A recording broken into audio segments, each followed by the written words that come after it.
انہوں نے فرمایا، سوال بھی بڑا اچھا ہے، انہوں نے کہا کہ کبھی ایسا ہوتا ہے فلم دیکھنے کے لیے بیٹھے ہیں 3 گھنٹے آرام سے بیٹھ جاتے ہیں، 4 گھنٹے کرکٹ دیکھنے کے لیے بیٹھ جاتے ہیں، کبھی کچھ بھی نہیں ہوتا، سکون سے بیٹھ جاتے ہیں۔ مسجد میں پائتی بدلتے رہتے ہیں ادھر سے ادھر، اگر تھوڑی دیر ہم بند کریں تو لوگوں کی بے قراری شروع ہو جائے گی، ادھر جانا ہے ادھر جانا ہے، ادھر آنا ہے ادھر آنا ہے، تھوڑی ہلکی آواز آئے کہ سب ادھر طرف توجہ کر لیں، یہ کیا مسئلہ ہے؟ سکون سے بیٹھتا نہیں ہے اور ادھر آرام سے بیٹھا رہتا ہے، وہاں گھنٹوں گزر جاتے ہیں، کیوں ایسا ہے؟ توجہ چاہو۔ اس بزرگ نے فرمایا، یہ اللہ تبارک و تعالیٰ کے بنائے ہوئے نظام ہے میرے عزیز، کیونکہ حدیث پاک میں میرے آقا صلی اللہ علیہ وسلم نے فرمایا 2 راستے ہیں یہاں دنیا میں، ایک بہت خوبصورت راستہ ہے وہ جہنم کا ہے، دوزخ کا ہے، اور ایک بہت ہی کھردرا راستہ ہے، اوبڑ کھابڑ راستہ ہے، وہ جنت کا ہے۔ شوق تو نہیں ہو رہے ہیں، میں الٹا بول گیا ہوں، حقیقت ہے۔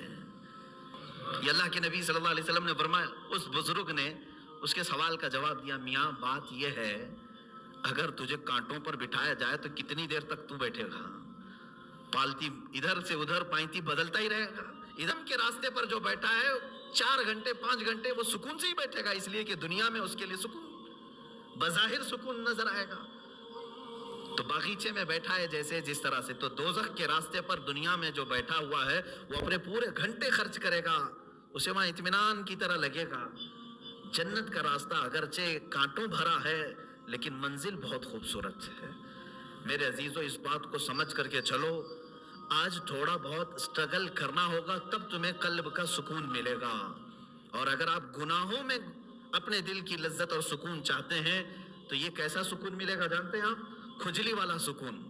گناہوں کی لذت سے جو سکون ملتا ہے وہ کھجلی والا سکون۔ میں اکثر کہا کرتا ہوں، کھجانے کے وقت اچھا لگتا ہے، جب کھجلی ہو تو دل کرتا ہے، من کرتا ہے کہ کھجاؤں اس کو کھجاؤ، لیکن جب چھوڑ دیتے ہو اس کے بعد جلن شروع ہوتی ہے، زخم شروع ہو جاتے ہیں۔ تو یہ کھجلی والا سکون کب؟ جب تک کھجاتے رہتے تبھی تک، اور چھوڑ دیا تو جلن بھی ہے، داغ بھی ہے، زخم بھی ہے۔ گناہوں کی لذت سے ملنے والے سکون کی وہی علامت، وہی کیفیت ہے میرے عزیزو۔ جب تم گناہ کر رہے ہو اس وقت تمہارے نفس کو اچھا لگ رہا ہوگا، لیکن جب عمر ڈھل جائے گی ان گناہوں کے دھبے تمہیں پریشان کریں گے، یہاں تک کہ جنت میں کچھ لوگ آئیں گے، جنت میں آ بھی جائیں گے، لیکن ان کی پیشانیوں پر دوزخ میں جلے ہوئے داغ موجود ہوں گے۔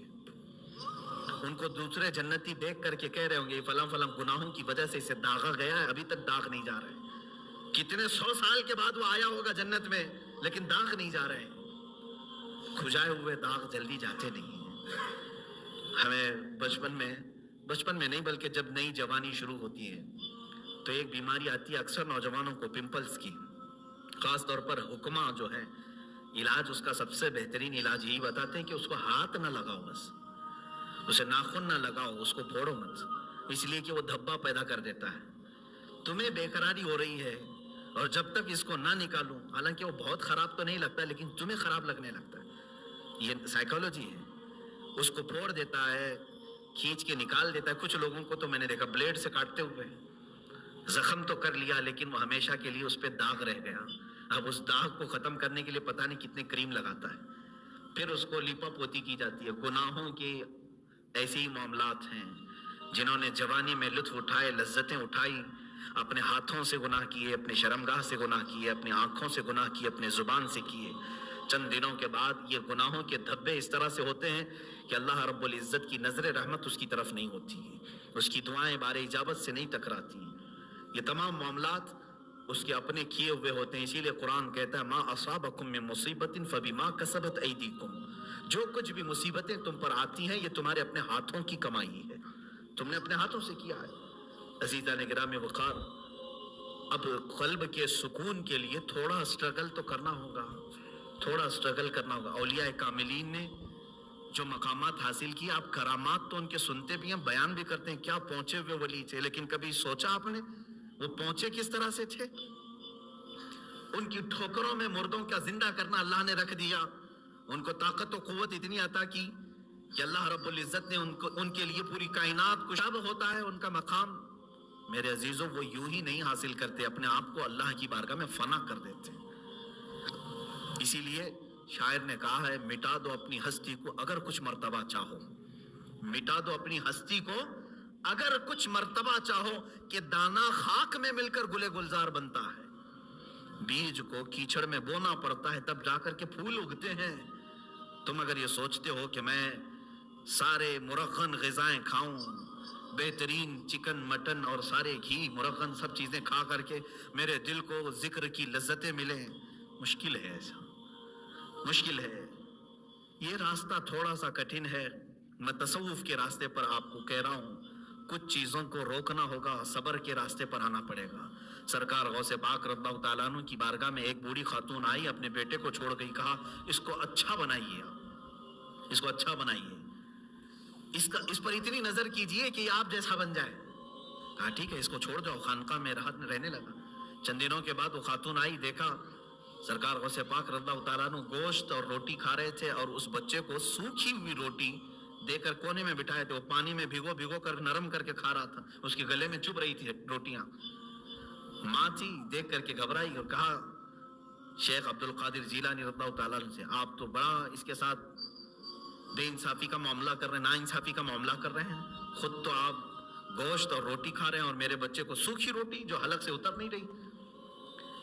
آپ نے پورا دسترخوان سے جو کچھ بھی تھا کھانے کے بعد اس خاتون کو جواب زبان سے نہیں دیا، وہ جو ہڈیاں جمع تھی سب کو جمع کیا اور اس پر ہاتھ رکھ کر کے کہا قم باذن اللہ، اللہ کے حکم سے اٹھ جا، تو وہ جو مرغی ذبح تھی وہ پھر سے زندہ ہوئی۔ بعض اولیاء کاملین کو یہ تصرف دیا گیا ہے، وہ مرغ زندہ ہوا، آپ نے اس خاتون سے کہا کہ اے خاتون جب تیرا بیٹا بھی اس لائق بن جائے تو اسے بھی میں ایسے ہی کھلاؤں گا۔ اس کی تربیت کا زمانہ ہے، اسے آج صبر سکھایا جا رہا ہے۔ میرے عزیزوں، آج یہ میرے لیے بھی نصیحت ہے، آپ کے لیے بھی نصیحت ہے، ہم اچھے کھانے کھاتے ہیں، لیکن ہفتے میں ایک مرتبہ اپنی زندگی میں ایسا دن بھی رکھو کہ یا تو وہ دن روزے سے ہو جائے، یا تو پھر اس دن فاقہ اس طرح سے کریں کہ جس کو نفس نہ پسند کرتا وہ چیز ہم کھائیں۔ اس کو چبانے میں دقت ہوتی ہے، اس نفس کو مارنا ہو تو ایک دن ایسا رکھو کہ اسی کو کھا لیں ہم۔ روٹیاں سکھا کر کے رات کو اولیاء کاملین رکھتے تھے صرف اپنے نفس کو مارنے کے لیے۔ جب تک آپ یہ جنگ نہیں کریں گے ذکر کی لذت آپ کو نہیں ملے گی۔ ہاں آپ اللہ اللہ اللہ اللہ کریں گے، سر ہلے گا، دل کچھ بھی نہیں ہلے گا۔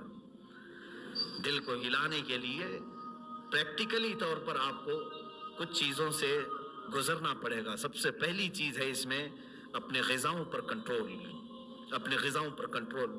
یہ غذاؤں کی لت جو ہے ہمیں آج حرام کاریوں کی طرف لے جا رہی ہے۔ زبان کے چٹخارے جو ہیں بہت خطرناک ہیں، اسی لیے دنیا میں دو ہی شہوت ہے، سب سے بڑی شہوت، ایک شرمگاہ کی شہوت اور ایک زبان کی شہوت۔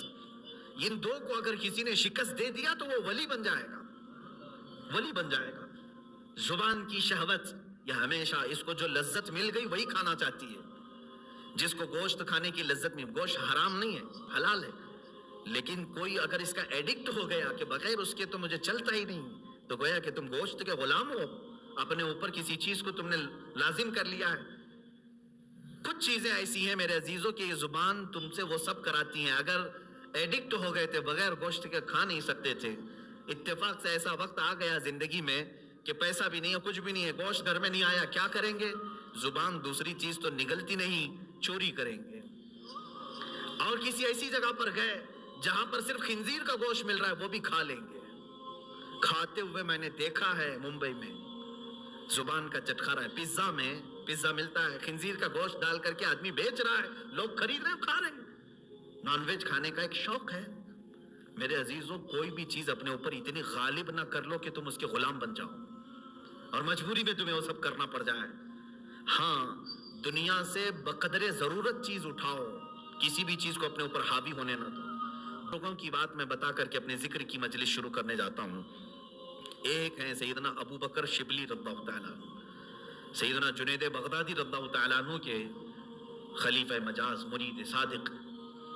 شجرہ قادریہ میں ان کا نام آتا ہے۔ بحر شبلی شیر حق دنیا کے کتوں سے بچا، ایک کا رکھ عبد واحد بے ریا کے واسطے۔ سیدنا ابو بکر شبلی رضی اللہ تعالیٰ ان کے ذکر کرنے کے متعلق تو کتابوں میں لکھا ہے کہ رات کے وقت جب یہ کھڑے ہوتے، دیکھیں نیند کا بھی تو غلبہ ہوتا ہے نا انسان کو. اب زیادہ دیر اگر میں بٹھاؤں تو جمائی شروع ہو جائے گی، ہاں ہو کھولنا شروع کرے. کھانا جب زیادہ ہو جاتا ہے تو نیند کا غلبہ بھی آئے. اور یہ نیند بھی اللہ رب العزت کی یاد سے غافل کرنے والی چیزوں میں سے ہے. خشوع و خضوع نہیں رہے گا، اطمینان قلب نہیں رہے گا. یا تو مجبوری میں بیٹھے گا، یا تو تماشا دیکھنے کے لیے بیٹھے گا، یا تو صرف نام گنانے کے لیے بیٹھے رہے گا. جو اس کا قلب کا حضور ہے، حاضری وہ نہیں ہو پائے گی. نیند کا غلبہ آیا. حضرت ابو بکر شبلی رحمۃ اللہ تعالی علیہ سلسلہ قادریہ کے مشہور بزرگ ہیں.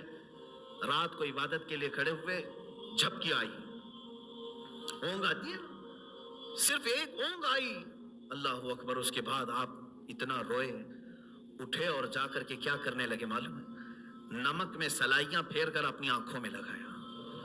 نمک کا سرما لگاتے تھے، صبح تک ان کی آنکھوں سے خون بہتا تھا. لوگ دیکھتے، ان کے مریدین کہتے روزانہ پھر آپ نے یہی کرنا شروع کیا. کہا میں ان آنکھوں کو کیوں نہ سزا دوں جو مجھے میرے رب کے حضور حاضر ہونے سے روکتی ہیں. میں ان آنکھوں کو کیوں نہ سزا دوں، یہ غافل کرتی ہیں مجھے میرے رب کے حضور حاضر ہونے سے. یہ اسٹرگل ہے.